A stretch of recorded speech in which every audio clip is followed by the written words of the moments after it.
सबसे बड़ी बात अभी हमारे मदन प्रजापत जी बीजेपी के अच्छे प्रवक्ता है, क्योंकि प्रवक्ता का काम ही है बचाने का। वो कर रहे हैं, लेकिन उनको ये ध्यान नहीं रहा कि वो ये क्या शब्द यूज कर गए। बड़े आश्चर्य की बात है कि राजस्थान का किसान सुन रहा है। उन्होंने एक बात कही कि ईआरसीपी की बात करके, किसानों के हित की बात करके प्रियंका जी निम्न स्तर की राजनीति कर रही है। ये बात मदन जी ने कहा, और ये राजस्थान का किसान अच्छे से सुन रहा है कि पूंजीपतियों की बात करने वाले लोग किसानों के लिए ऐसा ही बोलते हैं। ये किसानों ने देखा भी है कि किस तरह से 3 काले कानून आप किसानों के लिए लेके आए पूंजीपतियों के हित के अंदर, और आपने पूंजीपतियों का अरबों खरबों का कर्ज बट्टे खाते लिख दिया, लेकिन किसानों के देने के लिए आपके पास कुछ भी नहीं है। ये राजस्थान का किसान नहीं, पूरे देश का किसान देख रहा है कि आपकी कथनी और करने में कितना बड़ा अंतर है। दूसरी बात कि इन्होंने बेबुनियाद आरोप, देखिए झूठ तो खैर बीजेपी की पाठशाला में पढ़ाया है और सिखाया ही जाता है, लेकिन उसके अंदर एक यह है कि थोड़ा बहुत हमें बोलते वक्त थोड़ा तो ध्यान रख लेना चाहिए। हर योजना को इन्होंने नेगलेक्ट किया, लेकिन जिन योजनाओं का राजस्थान, क्योंकि ठीक है आप विपक्ष में आप कर रहे हैं, लेकिन राजस्थान की जनता के बीच जाइए और आप देखिए कि उन लोगों को जिनके जमीन तक बिक जाती थी, उनको कितना बड़ा बेनिफिट इन चिरंजीव योजना के माध्यम से हो रहा है। ये राजस्थान की जनता आपको बता देगी।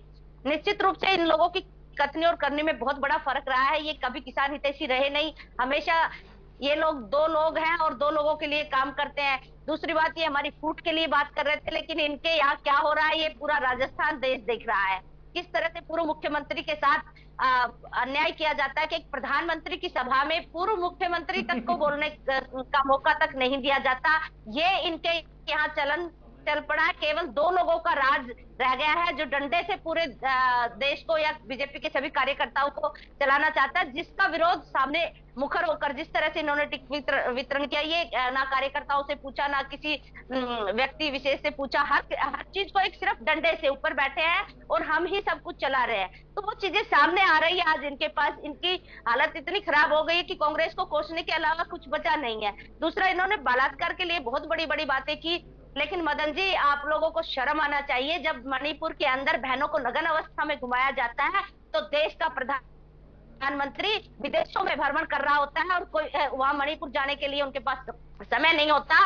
उनके लिए 2 शब्द बोलने के लिए उनके पास शब्द नहीं होते। ये पूरा देश देख चुका है, देश नहीं विदेशों में भी इस चीज की निंदा की गई है।